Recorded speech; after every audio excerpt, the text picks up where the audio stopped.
Hi, I'm Jason Klum of the Comedy on Vinyl podcast, all of 2017. I'm listening to a comedy album a day, and for all of March, I've been listening to only female comedians. Now, we're at the end of March, and my goal was to listen to 31 female comedians, albums by female comedians, or, groups where women play a prominent part. The big problem here is that this turned out to be the worst month for me listening to albums. I'm very behind, but I am playing catch up. I'm going to go through, all the women albums that I plan to listen to for this whole month. But at least, it was only women that I listened to, unless it was for the podcast, but for this, for the whole month. And so for 31 days, that is what I concentrated on, and I'm going to make sure that I get through all of them, all the ones that I plan to, because I'm really, really loving them. There are a couple, actually, that I didn't, that I got halfway through and didn't get to finish that I'm not going to talk about today, because I want to make sure I give them the proper attention. And it's too late to tell people to go to YouTube. So you're already here. So if you watched it on Instagram, I feel bad for you.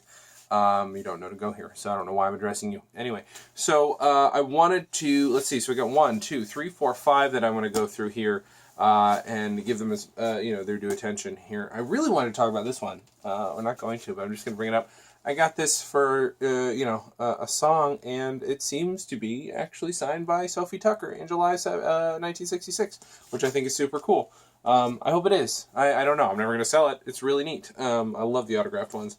So, first one, and I've been waiting to talk about this one for a while, and I was a little worried, actually, because I listened to Tracy Ullman's album, as you saw, and it turned out to not be a comedy album, and I felt like a real idiot, but I love Tracy Ullman, she's so funny, so I figured it was worth at least talking about her and her comedy. Well, here, Julie Brown's trapped in the body of a white girl. This is 1987. I feel like this tells you everything you need to know. And that is not actually, sounds like I'm being dismissive or excessively glib. I'm not. I really like it. It's a lot of fun, and it's actually got a song on here. Well, we'll start. First of all, it's got Trapped in the Body of a White Girl. It's got I Like 'Em Big and Stupid. She's got a character that she's establishing here. Shut Up and Kiss Me. So she's got this kind of dominating personality in some of the songs, but also this very much I Know What I Like, which I think is great, but it's also very funny because the character is like so over the top.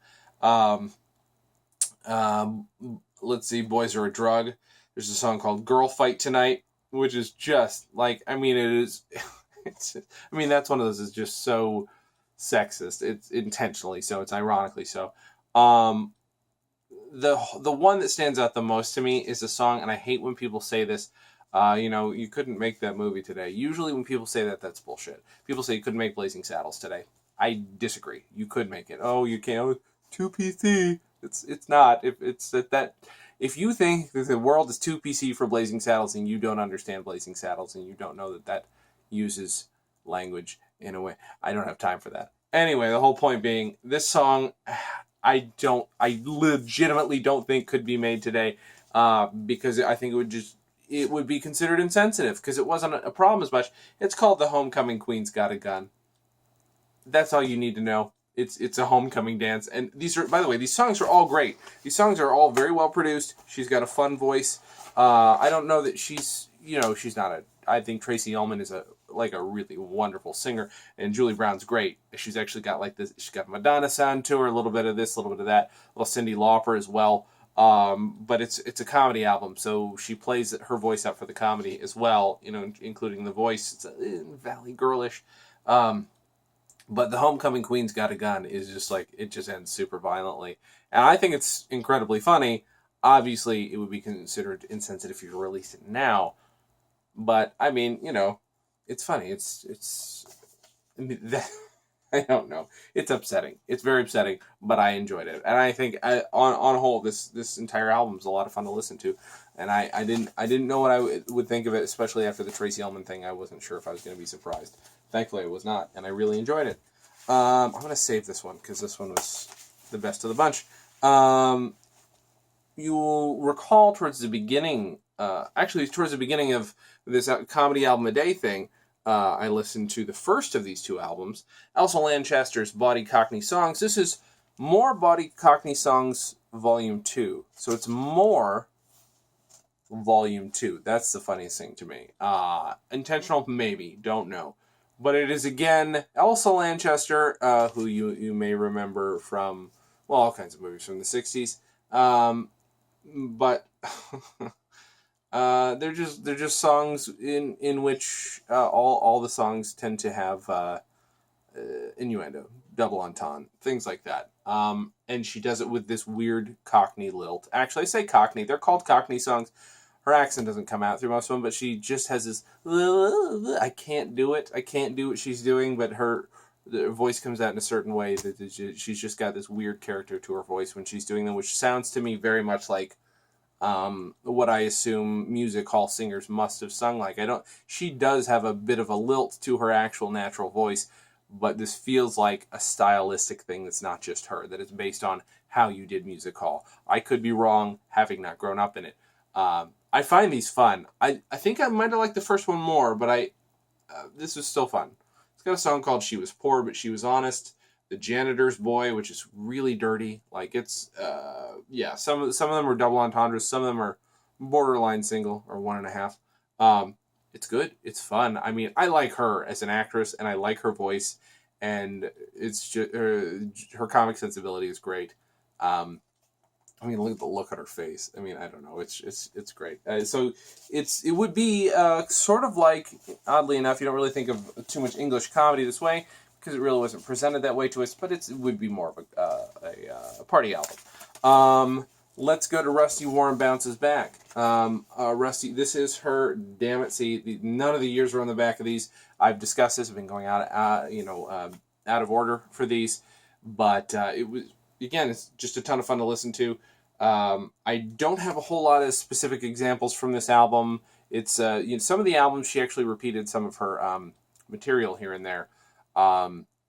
Here she does actually specifically talk a lot about the male parts and also she goes heavily into her flat chest and all the different things you can do to make it bigger. All obviously facetious.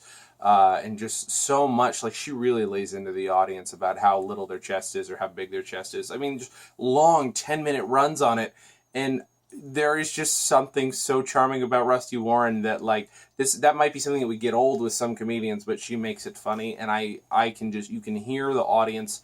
You kind of get drunk along with them, even if you're not drinking. You enjoy it. In this one, she's actually talking about how there's a group of people from her Knockers Up Club, which I don't know if I've talked about before, but you could send away. I have a flyer, the thing somewhere, the mail-in thing that you could send in and get a certificate for the Knockers Up Club, which I would love to have an original. So if anybody's got one out there, please send me one. I'll pay you for it, but I've never seen an original one. But the Knockers Up Club was just like kind of like a fan club for Rusty, but it was also kind of like this mini empowerment thing. I say mini because like it's not like wasn't as huge as just the idea of feminism at the time or women's lib as they like to call it. But it was like this little cadre of fans of Rusty Warren's, and it was this, you got to show that you're a fan, and there were some in the audience, which I think is really cool to get to hear, how she's just slowly but surely becoming who Rusty Warren became. This big comedian performing in Vegas. Like, it's no small feat performing in Vegas, and Rusty did have her years in Vegas after years of busting her ass, in all these different towns. And I think I swear to goodness, I feel like this one was recorded in Detroit. I could be wrong. This is the problem with these, is you don't always get all the information you want. She does mention Michigan specifically. I wish I knew. I'm going to have to look it up, and I apologize. But comedy album for adults only. I just love. It's just so much fun. But yeah, I just love when she specifically gives men a lot of shit for their genitalia. Genitalial? That is what it sounds like I said. But when she gives men a lot of shit for it too, because it's necessary to hit both sides of it. I always like Rusty Warren, though. I'm going to enjoy all the albums. I have one here that I didn't know a whole lot about without doing the research. I knew the name. I knew that Mel Brooks had worked on a screen adaptation of this. But it started out as a comic in the teens, the 19-teens. It started out as a column with drawings by George Harriman, who did Crazy Cat. This is Archie and Mehitabel. And this, what I thought I was listening to, originally, and what I assumed this whole time, it's a story of a little cockroach who writes stories on a typewriter and a cat that he's kind of infatuated with or obsessed with. It's a very, that should be enough, honestly, to make you want to listen. I thought I was listening to hear a like a cast recording, an original cast recording, but it's not. It's not at all. This is an adaptation of that series of columns from the teens and 20s, and then the books that later came. And music is put to it. And actually, some of Harriman's drawings are on here, which are really great. But it's with Carol Channing and Eddie Bracken. And I got it specifically to listen, of course, to Carol Channing, because we already listened to her first album. And man, I wish she was on more of it, because the character who is Mehitabel is the love interest. And as you know, female love interests, they're only in there for so much. But she's just got so much pizzazz, for lack of a better word. She just uses all this attitude and uses all of her range in singing to just give you this idea of this sassy alley cat. It's kind of great. In general, I really liked it and had a lot of fun with it. Some of these things, by the way, I listened to in my car after I ripped them. This is one that I should not have done that with, because it's got some low points that I would have appreciated at home. While in my car, they made me almost fall asleep while driving. So don't recommend listening to this while you drive, but it is a lot of fun. And I think there were other albums based off of this, if I'm not based off of this, but based off the story. Eddie Bracken portrayed Archie a few times. But yeah, this is fun. I mean, I really enjoyed it. I just wish there's more Carol Channing for the sake of what we're talking about this month. But it is fun. It's very interesting. But she's great. Like, it honestly is kind of dark. It's a very dark thing, and she's just selling it. She completely sells this character, and the character basically has, as a cat, like, her personality is an artist who doesn't even want to deal with, like, regular life, which is something a lot of us, I know I can relate to it. Not to the extent that she does. Like, it's so, like, this album's from the 50s. She's like, she just has a litter of cats and she doesn't want to deal with them, so she might just let them drown, maybe, she decides. It's intense, but also somehow just comical and delightful and really, like, a sensitive portrayal of this weird fictionalized alley cat. So of the group, I have to say, I get so blown away every time I get to listen to Lily Tomlin. And so I had Modern Scream sitting there, and I've been waiting to listen to it. She's so underappreciated. Around the same time Albert Brooks is making albums. What year is this one? I'd have to look. 1975. Actually, there's a warning on the back. The back of this looks like a cigarette package. There's a warning on the back. Warning: enlightened people have determined this record will not enhance your full self-expression. I mean, that's what it looks like, and then that's the warning. This is a full experience of an album. If you were to ask me, the only thing is missing is a song. Some of the characters are.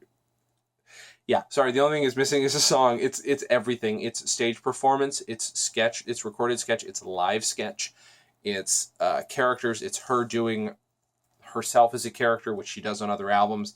It is framed around the idea that she's being interviewed about the making of her album, and therefore there are a lot of switches in terms of temporal switches. Finding the line between fact and fiction. Every time that we're listening to a sketch that doesn't involve Lily Tomlin, because let's be honest, the in-between things are actually sketches as well, we're hearing either live stuff or recorded stuff that is, this is the stuff that will go on her album, but it's obviously actually her album. It's meta, for lack of a better word. It is so fucking good. Doesn't get much better. So she's got all these different characters, a few that we're used to, including Edith Ann shows up on here.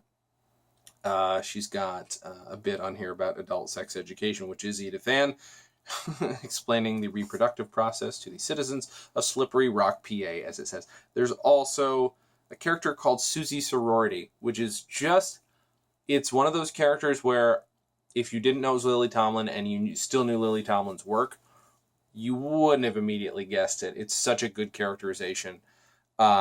it begins. The whole thing actually begins with, again, the interview, but then the first sketch on here is called Rubber Freak, and it basically, one of the characters is just obsessed with eating rubber off of pencils and things, and the whole punch to it at the very end is the idea that, well, eventually I stopped, and now I'm a good, socially acceptable alcoholic, which could be about any number of things, but the idea of hiding your true nature and becoming an alcoholic instead is pretty great. What's also great is in 1975, Lily Tomlin was not living in the closet, and she's got so many wonderful bits about her being interviewed in it, about, oh, I heard you had to play a straight woman, so in a movie, what did you do? Oh, well, I did all this research, and just every stereotype about making when a straight person plays a gay person, or a non-handicapped person plays a handicapped person, or this person plays one way or another. The more people with more advantages play people who are having a bit more trouble in society. She plays with every stereotype, but she just makes it, as a gay woman having to play a straight woman, all the different research she had to do, and this new appreciation she had for them, and it's so just delightfully tongue-in-cheek about it's just a wonderful way to say fuck off to those people who don't quite realize what they're doing. It's complicated, and I have to listen to it again, but I really love it. It's a really great album. So, I mean, it's one of the best ones I've listened to, period. Lily Tomlin blows me away every time. None of her albums are the same. That's the thing. You can't go and say Lily Tomlin does this kind of album and she doesn't do any anymore. And I actually think if she did, she might change. She might bring back comedy albums. She's that good. But I know there are other comedians who just aren't going to do comedy in that sense anymore, but I wish she would, because genuinely this is like auteur comedy album stuff, to the same degree or possibly better than Albert Brooks. And I love Albert Brooks. Lily Tomlin had a more prolific career in terms of this stuff, and she played with it a lot more.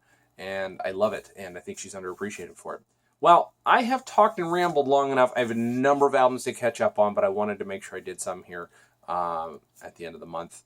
Go subscribe, please, if you would. YouTube.com/Comedy on Vinyl, which is where you are. Sorry. Subscribe here. Follow us at Comedy on Vinyl wherever you can. If you share it, hashtag it Comedy Album a Day. And please hashtag these last ones, hashtag Women's History Month. Thank you guys for watching. And as always, have a good thing.